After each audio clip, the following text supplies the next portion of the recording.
You are Locked On 49ers POSTCAST, part of Locked On Sports San Francisco on the Locked On Podcast Network. Your team every day. Yo, what's up, everyone, and welcome back to the Locked On 49ers POSTCAST. I'm your host, Eric Triple E Engel. You may know me as the former producer for the Murph and Mac Morning Show on KMBR. And today, the 49ers bounce back with a dominant 30-13 win over the New England Patriots.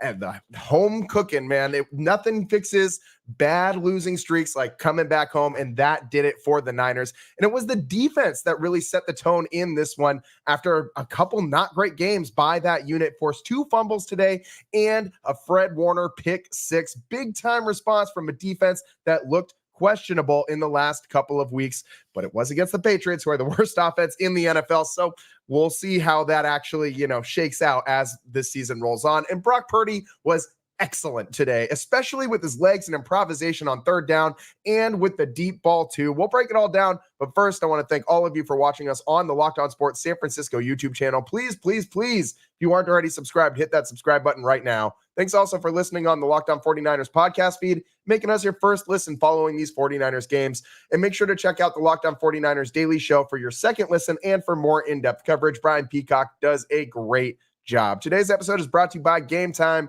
Download the Gametime app, create an account, and use code LOCKEDONNFL for $20 off your first purchase. And in this one, the 49ers came out firing. They hit Ayuk on a big play, a big explosive early on, and that was a good sign to see. And right away, man, we didn't know if Deebo Samuel was going to play in this one. Well, the 49ers just said, here on the first drive, Deebo, we're going to play you at running back, give you a couple carries. We're going to give you a reception too. So, right away, you saw that Deebo Samuel was involved in this offense, and that was a really good sign for this team. I honestly thought Deebo would come into this game and be used mainly as a decoy. We have seen this many times in the past where when 49ers players start to get healthy, especially, they've done this with Deebo specifically many times where they have him out there motioning around, doing all these orbit motions, but he's not actually really involved. They're not forcing the ball to him. He's just out there to draw the gravity of the defense towards him. And it was a good job by Deebo. To get ready for this game, I was really impressed. We were told he would miss a couple weeks with the injury.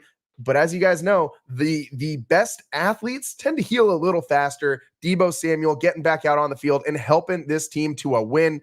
And really, that first drive, Brock really impressed me with, as I said in the open, his legs, his improvisational skills, keeping drives alive on third down. On that opening 49ers drive, converted 2 third downs with his legs, converted another one with a big pass to George Kittle in the red zone after he escaped pressure. It looked like a lineman had gotten their hands on him, and Brock kind of just forearm checked his way out of it, just pushed off the defender, rolled out to his left, which is really hard for a right-handed quarterback to do, stopped, pointed to where he wanted Kittle to go, just directing traffic out there on the fly, and hits Kittle to put them into the red zone. They weren't able to capitalize on this drive with a touchdown, but they did kick a Jake Moody field goal. That George Kittle reception really set that one up and put the Niners in more or less chip shot range for Jake Moody, gave him a 3-0 lead. Jake Moody's been pretty good this year, man. He missed that 55-yarder earlier this season. But overall, Jake Moody has been pretty solid. Gave the 49ers a 3-0 lead here. And it was pretty interesting to me, one, both that they got Ayuk involved with a big play in that first possession, and Deebo getting involved early on as well. Then the defense, Sam Okawanu comes up with a forced fumble, and Collins recovers. I'm butchering Sam's name. I'm sorry. I'm trying here. But Sam Okawanu forces that fumble. And this was a huge play for me because I know it's the Patriots offense, man. You don't got to tell me twice how bad this offense is. We all just watched what we watched. But if you're coming off, all these guys being injured and you lose Hargrave for the season, man, and you were just kind of wondering who's going to step up and do something. And in your very first quarter of your first game, missing your anchor in the middle of that defensive line, the defensive line, not alternates, but the rotation guys step up with a big play. Malik Collins recovered the ball. He's been having a really good season for the 49ers, playing that defensive tackle as well. He's going to be leaned on a lot. Malik Collins is with Javon Hargrave out for the season, Collins is going to have every opportunity to step up for this 49ers defense. And I was really encouraged to see them do this here. They forced a fumble from Ramondre Stevenson. They did force a second fumble in this game. In the fourth quarter, Nick Bosa got home finally for a strip sack on Brissett. Seemed like Bosa was hitting Brissett all day long, but finally got that sack there at the end. 49ers also kicked a second field goal in that first quarter to give them a 6-0 lead after they forced that fumble, and they weren't really able to advance the ball very far after that, but they were pretty much already in field goal position as is where they came up with that fumble. So 6-0 49ers lead, and then it started to pile on. Fred Warner in the second quarter, a 45-yard pick six, and this was, Fred Warner at his best, man. Like, just reading what the offense is doing, he bluffed on the blitz and dropped back into zone coverage. Brissett just never saw him. It was Brissett's first interception of the season, and Fred Warner just drifted back. He thought he had a receiver in that second level, but couldn't lift that ball over the linebacker. As I said, it just looked like Brissett didn't even see Fred Warner, more or less went right to him. Like, all Fred had to do was put the hands up and actually close him when the ball got there.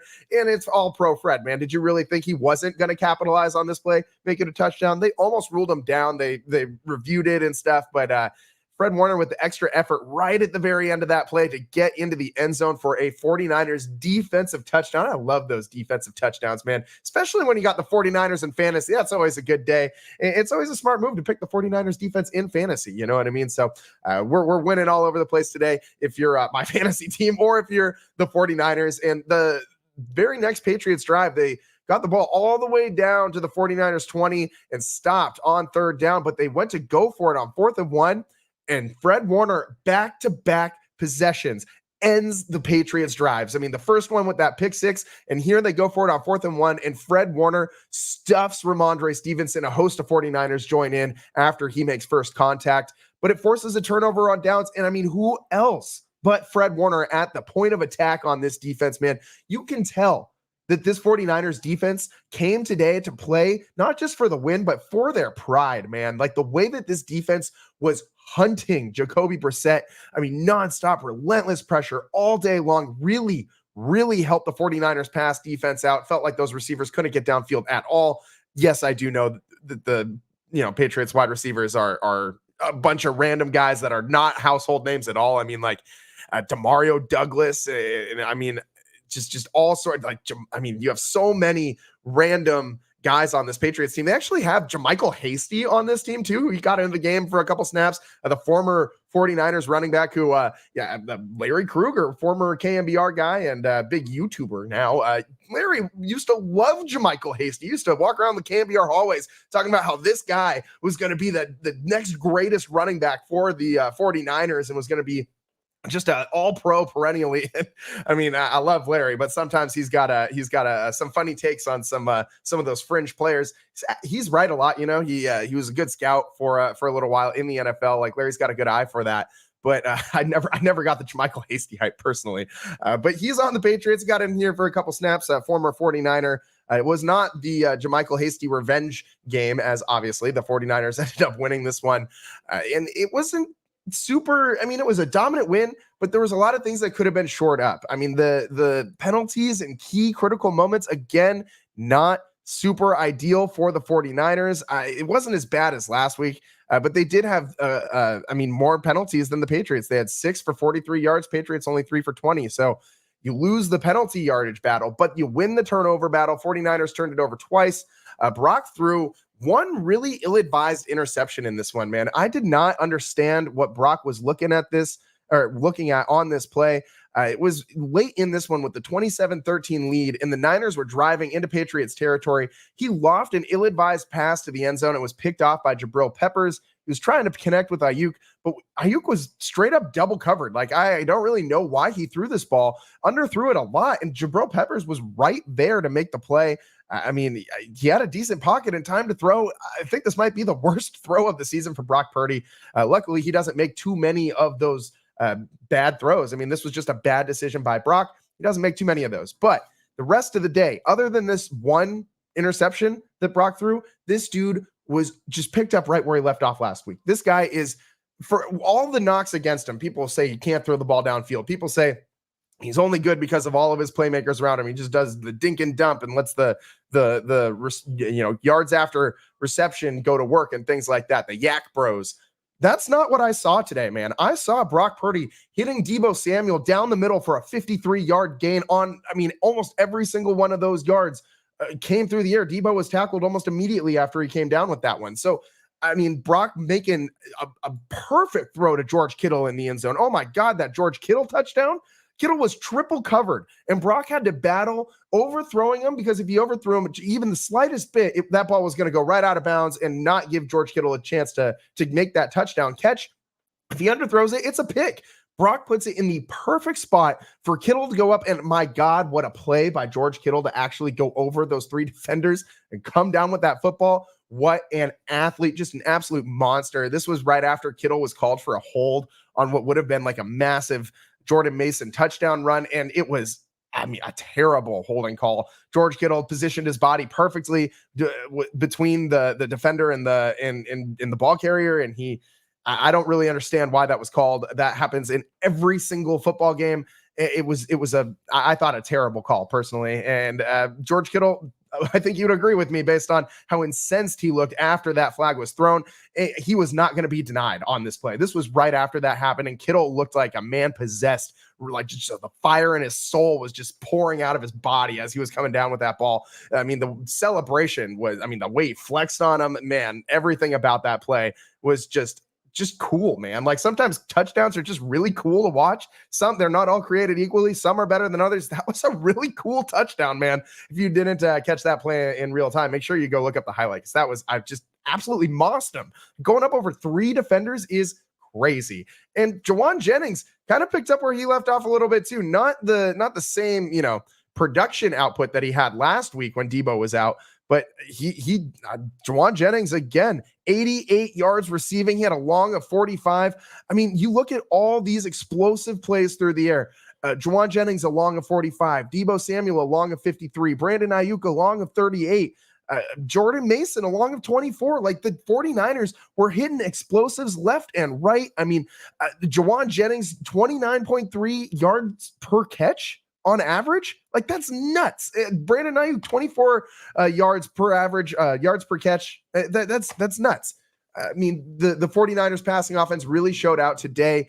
And I do know it is the Patriots, who are probably the worst team in football this season. Like, they kind of surprised some people that week one game, but I do not think that the Patriots are going to be a very good team this season. Their defense is okay, but this team offensively just looks inept. Ramondre Stevenson, 3.3 yards per carry today, only 43 yards on 13 carries, which is great. So the 49ers run defense has been somewhat questionable, but this offensive line for the Patriots was just bad, flat out bad today. The 49ers had pressure in Brissett's face constantly. He only had 168 passing yards, 5.3 yards per pass, one touchdown, one interception, just 19 of 32. He was sacked 6 times. So the 49ers defense was just pinning their ears back and getting home. And again, without Javon Hargrave, that's a really, really, really good sign. Nick Bosa, man, just looked like he had like this giant stream of blood running down his forearm at one point during this game. Like, every game, just like, that's why that George Kittle holding call just frustrated me so much, because we got Nick Bosa out here just, being dragged to the ground every single damn play. And how many holding calls does this guy ever get? Literally none. So it's really frustrating to watch those ticky-tack things get called when you got Nick Bosa in a chokehold every time. And it's frustrating. It's frustrating, man. But the 49ers, they could have afforded a few more battles with the refs today, I guess. They still probably would have won this one. A very, very, very dominant first half. It was really, I felt like, done after that. The Patriots kicked like a miracle field goal at the end of the first half, kicked a 63-yard field goal to get on the board for the first score of the game for them. But it was already 20-0 at that point, and it really felt like this was just going to keep piling on. And like, the Patriots really had no shot in the second half. The 49ers really did let Jordan Mason go to work there in the second half and just kind of sat on the ball, let him run some more, keep on trucking Jordan Mason. 24 carries today, 123 yards, 5.1 yard per carry average. And of course, a rushing touchdown. This guy has done such a good job filling in for Christian McCaffrey. I'm not going to say it's been seamless because it has not. Obviously, they're two very different players. Mason likes to run between the tackles, and so does McCaffrey. He's a lot tougher than people give him credit for, but McCaffrey, much more of a speedy back, much more effective out of the backfield as a receiver. I say that, but Jordan Mason also had 37 receiving yards today. This guy over 150 total yards of offense for the 49ers, along of 24 in the receptions department. So that was, again, pretty solid overall day by Jordan Mason, Jordan Ponches Mason, doing his best CMC impression today and really helping the 49ers come out on top with a 30-13 lead. It would have been nice if the Giants were able to come out more on top this season, man, but they wrapped up today and finished their season with a loss. Of course, we're talking San Francisco Giants, not New York Giants.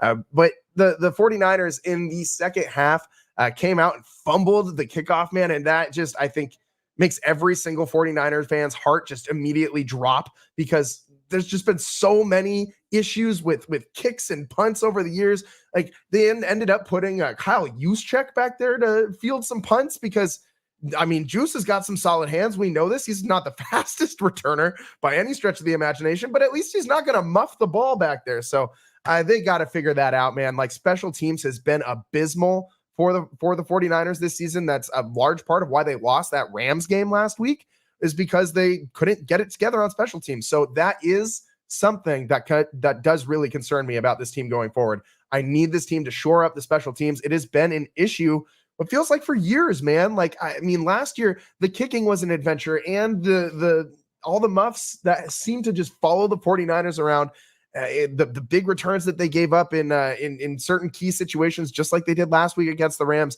All these things need to be shored up. If you want to go win a Super Bowl this year, you need to win in all three phases. The Patriots were also able to recover that fumble on that kickoff right in the start of the third quarter, right in the start of the second half.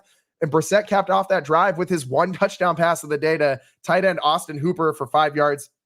And at that point, the Patriots have scored 10 unanswered. And what the heck is going on? It was 20-10 49ers lead, but they responded by going 70 yards in just 4 plays. That was when Brock hit Debo with that big 53-yarder down the middle and set up a Jordan Mason rushing touchdown. And Debo really blew the lid off the entire secondary there. If Brock had let him just a little bit more, probably would have taken that ball all the way to the house, but not a bad throw by any means. Still put it right in the breadbasket. Had to slow down just a tad, though, and that caused them to that allowed the defenders to catch up and tackle him from behind. Debo, as soon as he caught back up, like, you saw Debo jump up and look right back at Brock immediately with the biggest smile on his face and pointed right at his guy, just letting him know what a great ball that was, man. And I love to see that. I mean, this team loves to play with each other, and I think that's a great sign for this team. I mean, how many teams after the Super Bowl hangover do you see that chemistry start to get wobbly? And that's not seeming to happen with this team. I think their leadership is too good with Fred Warner and Brock Purdy and CMC and all these other guys that really know how to steer this team in the right direction. I didn't think for a second after the Super Bowl loss that the Super Bowl hangover for the 49ers would involve some separation of like closeness with the team. Like, this team is a close-knit team, and I did not expect that to change just because they lost the Super Bowl. Although that does happen sometimes. Like, guys get tired of each other. They get tired of being, kind of not the main guy, or like, I don't know. So certain situations just, don't work out anymore. Relationships fizzle out, and it affects play on the field. That's not happening with this 49ers team, man. It's just not. Leadership is too dang good. The Patriots then responded with a field goal after that 49ers touchdown. And at that point, it was kind of just, coasting to the finish line, 27-13 lead. And the 49ers kicked a field goal at the end to make it 30-13. And they ended up coasting to a win at the end of this one over the New England Patriots. And they get back in the win column. Home cooking, man. They needed to get back home and win there because the road trip, I mean, they did not do very good in Minnesota. And of course, last week against the Rams was abysmal. So great for the 49ers to return home to Levi's and get a win in front of the faithful, and that allow that defense to pin their ears back and just turn up the volume on Jacoby Brissett, hit him all day long. Let's take a quick break here. On the other side, I really want to talk a little bit more about Brock's game today, because he really did an excellent job. He also had some interesting things to say post-game. Let's get into that on the other side of the Locked On 49ers postcast. I'm your host, Eric Triple E Engel. We'll be right back. Today's show is brought to you by Gametime. I love live events, from concerts to sporting events and everything in between, and I rely on Gametime to get my tickets. Gametime has a new feature called Gametime Picks that makes getting tickets for your favorite live events even easier. Gametime Picks filters out the fluff to show you only incredible deals on great seats, so you don't have to waste time searching through thousands of tickets. I love the all-in pricing feature. Toggle this feature on to show the total upfront with no surprise fees at checkout. You got to toggle it on though. It's not preset on the website. I mean, they probably should. That's the best feature that they got on this thing. So make sure you toggle the feature on. You don't want any of those surprise fees, man. Gametime also gives customers the lowest price guarantee, or Gametime will credit you 110% of the difference. And with Gametime ticket coverage, your purchase is covered with the most flexible customer service policy in the ticketing industry. Take the guesswork out of buying tickets with Gametime. Download the Gametime app, create an account, and use code LOCKEDONMLB or LOCKEDONNFL for $20 off your first purchase. Receipt of copy does not constitute an order. Again, terms apply. Create an account and redeem code LOCKEDONNFL, Locked On NFL, for $20 off. Download Gametime today. What time is it? Game time.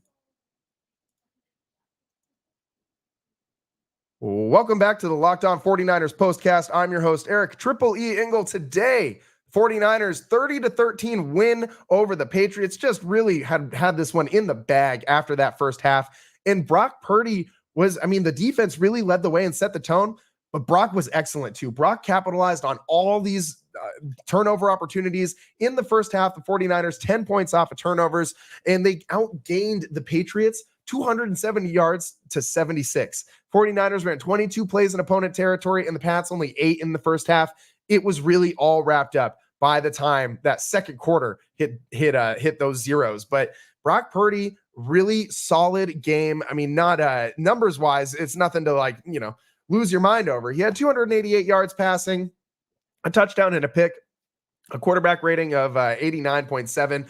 But from what I saw with my eyes, he played such a good game, man, because the Patriots defense wasn't bad today. They gave him some challenges, some tests, but Brock did a really good job of constantly evading pressure, moving around. He is one of the best in the NFL at extending plays, and he's really underrated with his legs, man. I mean, Brock had 5 carries for 11 yards, 2.2 yards per carry average, but some of these scrambles that he had generated 49ers first downs, 2 of them on the first drive of this game alone.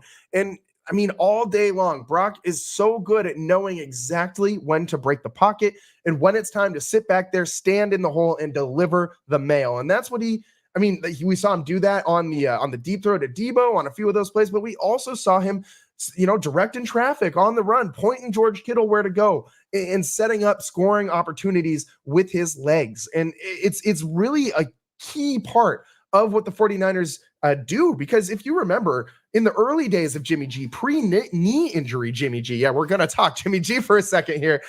Shanahan was so good at getting Jimmy G on these bootlegs and getting him outside the pocket, and it would just create different types of throwing lanes that wreak havoc on defenses, because you're not set up to adjust for these types of things most of the time. And Brock Purdy does these things really, really, really well.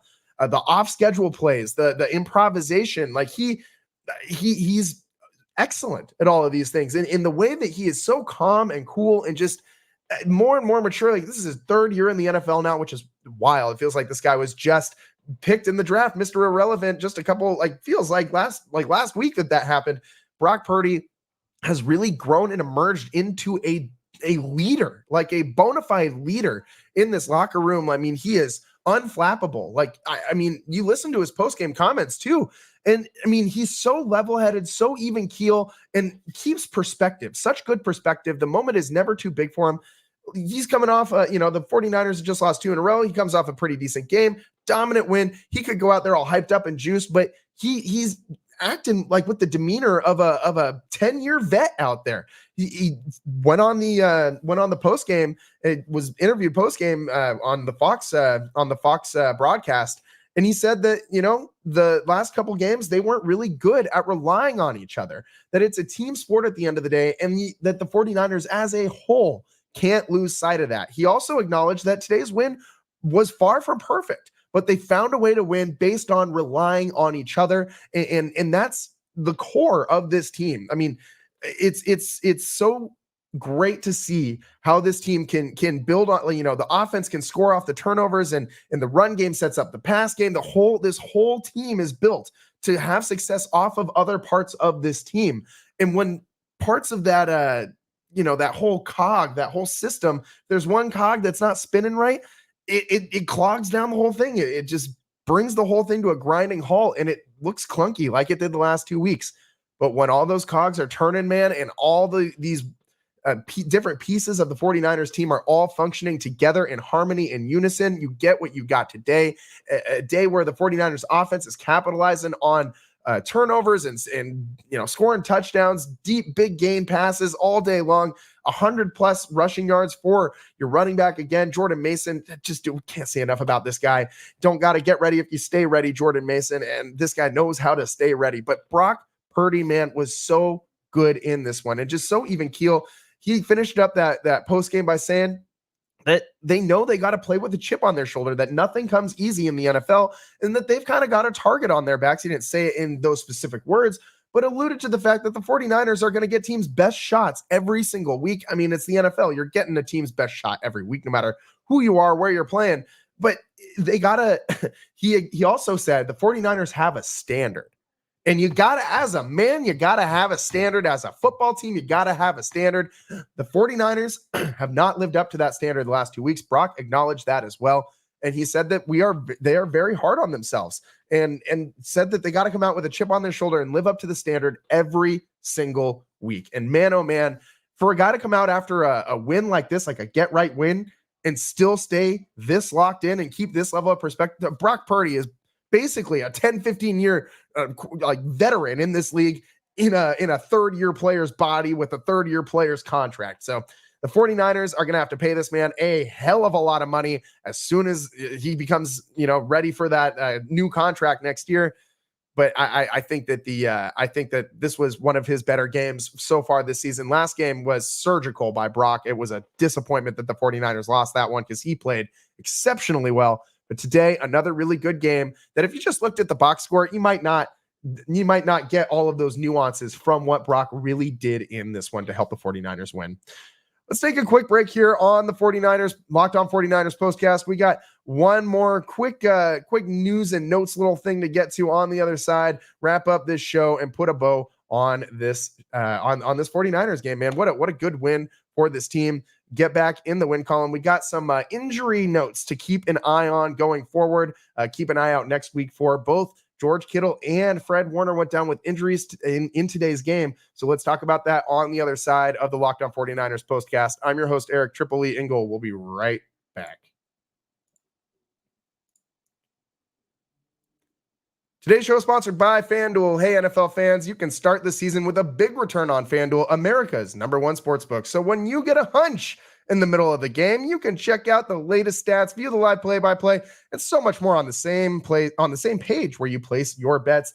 And I mean, if you weren't hammering the 49ers on this spread today, like, what were you doing, man? I mean, they're coming home. This defense is not going to lay down 3 games in a row. You know what I mean? Like, the 49ers weren't going to lose 3 in a row, especially to the New England Patriots. This was a get-right game, and I knew it from the jump. If you weren't taking the 49ers on the spread, I don't know what the hell you were doing, man. So I hope you got in on that too, and make sure that you keep going to FanDuel.com, because when you go to FanDuel.com, you get $200 in bonus bets guaranteed when you place your first $5 bet. So next week, you can get in on all the 49ers action. That's FanDuel.com, America's #1 sportsbook. Welcome back to the Locked On 49ers postcast. I'm your host, Eric Triple E Engel. And the 49ers, smacked down the Patriots 30-13, a dominant win that was wrapped up by the end of the first half. We really could have started the show at halftime, man. That's how dominant the 49ers defense was early in this game. There were some things, though, some miscues. The penalties were an issue. The 49ers did have a couple turnovers. Brock with that pick, fumbled the ball a couple times in this one. So it was, there are things to improve for sure. But one big thing that I think the 49ers need to keep an eye on, and 49ers fans need to watch for this coming week is, I mean, George Kittle's been banged up all season long already. He exited this game for a little while, did return, but it's important to see if where he lands on that injury report coming out of this game. Fred Warner as well. Fred Warner did not return after he exited just before halftime. We saw him jog into the locker room, came back. He had his ankle. He rolled his ankle, and he was jumping around on the sideline, like staying active. He was in uniform. He looked like he was ready to go back in if they needed him. But as I said, this one seemed wrapped up pretty well by halftime. I think Shanahan told Fred, you stay ready, but I don't think we're going to need you today. If we do, if this gets within a couple scores, this becomes a 2, maybe a 1-score game, I think you probably would have seen Fred Warner back out there on that field. But 49ers didn't need to push it. No reason to put the guy in harm's way if this win is already locked up, especially with the way the injuries have gone this year for the 49ers. It has just been, it's just the never-ending carousel of injuries, man. It's the whole team's turning into an infirmary ward. You lose Javon Hargrave for the season. I mean, it's been tough. Debo's been hurt. Ayuk, not hurt, but slow to, not physically where we expect him to be at this point. McCaffrey hurt. I mean, Trent Williams been, battled.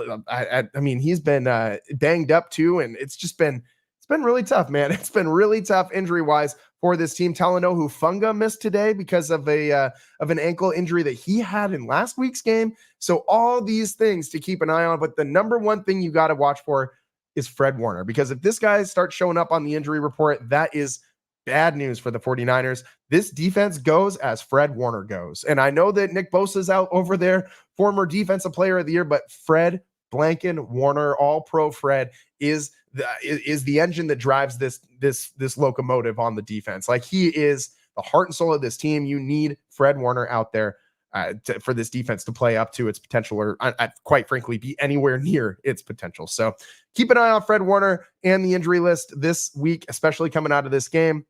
And keep an eye out for more Locked On 49ers postcast, man. That's about all the time we got for you guys today. We're going to wrap the show up now, but make sure you're following on the YouTube channel. Make sure you're subscribed on Apple Pods or Spotify or wherever you're getting your podcast to the Locked On 49ers channel as well. But if you're subscribed to the YouTube channel, Locked On Sports San Francisco, you're going to get all the 49ers postcasts, and we're going to be starting a Warriors postcast. In less than a month, the Warriors tip off their season, so make sure you're locked in to the Locked On 49ers postcast, the Locked On Warriors postcast. We just wrapped up doing the whole season of the Locked On Giants postcast too, so make sure you're tuned in and locked on to the Locked On 49ers postcast. Thanks so much. That's all the time we got for you guys today. A big 30-13 win for the 49ers puts them back in the win column where they should be, man. I mean, did you ever really think they were going to lose to the Pats? Come on. So then we're going to lose 3 in a row. 49ers return to Levi's. Get back, a get-right game for this team. Brock Purdy, pretty solid day. This defense leading the way big time. That's all the time we got for you guys today. Thanks for tuning in. We'll see you next time. Peace.